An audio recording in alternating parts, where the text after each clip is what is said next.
बिस्मिल्लाहिर्रहमानिर्रहीम वमन यक़्तुल मुअमिना मुतअम्मिदन फ़जज़ाउहु जहन्नम ख़ालिदन। अल्लाह रब्बुल इज़्ज़त ने कुरान हकीम में इरशाद फरमाया कि अगर कोई शख्स किसी मोमिन को कत्ल करता है जानबूझकर तो वो जहन्नम का मुस्तहिक़ है। हाल ही में पाकिस्तान के अंदर सना यूसुफ़ नामी एक बच्ची का कत्ल हुआ जिसकी उम्र कोई 17 बरस के करीब थी। टिकटॉक या दीगर सोशल मीडिया ज़राए पर वो अपनी वीडियोज़ वगैरह और अपनी पर्सनल लाइफ के हवाले से कुछ चीज़ें शेयर करती। इस तरह की और भी बहुत सारी बच्चियाँ, बच्चे, टीनेजर्स वो अपनी ज़िंदगी के मुख्तलिफ़ जो तजुर्बात हैं वो करते हैं, और ज़ाहिर है हर किसी को ये हक़ है कि वो अपनी राय का इज़हार करे और अपने मामलात को लोगों के साथ शेयर करे, लेकिन उसकी कुछ अखलाक़ी और शरई हुदूद व क़ुयूद हैं। क़तई नज़र इसके कि ये अमल उसका शरीयत की नज़र में कहाँ तक जायज़ है और अखलाक़ियात के बाब में किस हद तक इसकी इजाज़त है और किस हद तक ममनू है। हम जिस जानिब अपने अहबाब की तवज्जो मबज़ूल कराना चाहते हैं वो ये है कि हमारे यहाँ लोगों में जुनून और नफ़सानियत और अनानियत इस कदर आगे बढ़ चुकी है कि एक बच्ची ने अगर इनकार किया, यानी मुलाकात से इनकार या उसके साथ कोई ताल्लुकात या जो भी इसके पसे पर्दा था, जिसके नतीजे में उस शख्स ने उसकी जान ले ली।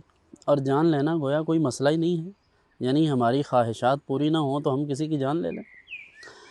और इस पर तुरफ़ा ये कि बाज़ जो देसी किस्म के लिबरल्स जो अपने ताईं अपने आप को बहुत बड़ा न्यूटन और आइंस्टाइन और पता नहीं क्या क्या समझते हैं और बड़े वो आज़ाद ख़याल बनते हैं, वो हर बात में से इस्लाम के ख़िलाफ़ कोई ना कोई पहलू निकाल लेते हैं, कोई ना कोई बहाना तराश लेते हैं।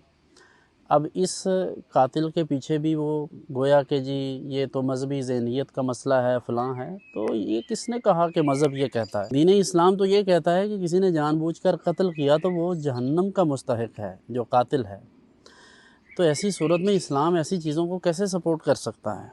लेकिन आप इन चीज़ों के अवाक़िब और नताइज और इनके जो कॉन्सिक्वेंसेस हैं वो देखें कि जब आप सोशल मीडिया का बेदरेग इस्तेमाल करेंगे और उस पर हुदूद व क़ुयूद पेश नज़र नहीं रखेंगे, और वालिदैन अपने बच्चों को ख़ास तौर पे जो कम उम्र बच्चे हैं उनको हर तरह की सोशल मीडिया पर या मुआशरे में तमाम जो समाजी राब्ते हैं और दीगर जो वेबसाइट्स हैं उन तक रसाई देंगे और उनका ख़याल नहीं रखेंगे तो उसके इसी तरह के नताइज बरामद होंगे। इसलिए मेरी वालिदैन से ये गुज़ारिश है कि अपने बच्चों को आज़ादी दें, मगर उन्हें अपने कंट्रोल में रखें, क्योंकि वो बहुत सारी चीज़ों से नावाकिफ़ होते हैं। बहुत सारी ऐसी बातें जो बच्चे अपने ताईं ठीक कर रहे होते हैं, वो समझते हैं ये हमारी समत दुरुस्त है, हम जिस डायरेक्शन में जा रहे हैं ये ठीक है, लेकिन वो हकीकतन ठीक नहीं होती। किसी बड़े का, किसी बुज़ुर्ग का साथ होना और उनकी मॉरल सपोर्ट होना और उनकी तरबियत में रहना, उनके ज़ेरे असर रहना ये ज़रूरी होता है। और ये सिर्फ़ मज़हब में नहीं, हमारे तमाम शोबाजात में, आप दुनिया के किसी मज़हब को देख लें, दुनिया के किसी मुआशरे को देख लें, जब तक बड़े लोग, तजर्बाकार लोग उसमें शामिल ना हों, आप कोई भी काम ठीक से नहीं कर पाते। तो वालिदैन से गुज़ारिश है कि अपने बच्चों को इतनी एक्सेस मोबाइल फ़ोन्स पर और सोशल मीडिया पर न दें जिससे वो अपना इतना बड़ा नुकसान कर बैठें। और इस बच्ची के बारे में तो मैं पढ़ रहा था कि ये चित्राल के एरिए से बिलोंग करती थी, अल्लाह इसकी मग़फ़िरत फ़रमाए। तो इसके वालिद ने बताया कि ये उनकी इकलौती बेटी है। तो ये इकलौती बेटी है तो अब उनका पीछे क्या रहा? तो ऐसे में जो कातिल है या उसके अज़्ज़ा व अक़रबा हैं, घर वाले हैं, उनके लिए भी यकीनन ये बाइस शर्मिंदगी है और हमारे पूरे मुआशरे के लिए ये बाइस अफ़सोस और बाइस शर्मिंदगी है कि ऐसे वाक़यात आए रोज़ रूनुमा होते रहते हैं। और इसके अलावा भी और कई वाक़यात, और इस सब का जो बुनियादी सबब है वो ये है कि जब आप हर चीज़ बच्चों की एक्सेस में दे देंगे तो इससे बहुत सारी क़बाहतें जन्म लेती हैं।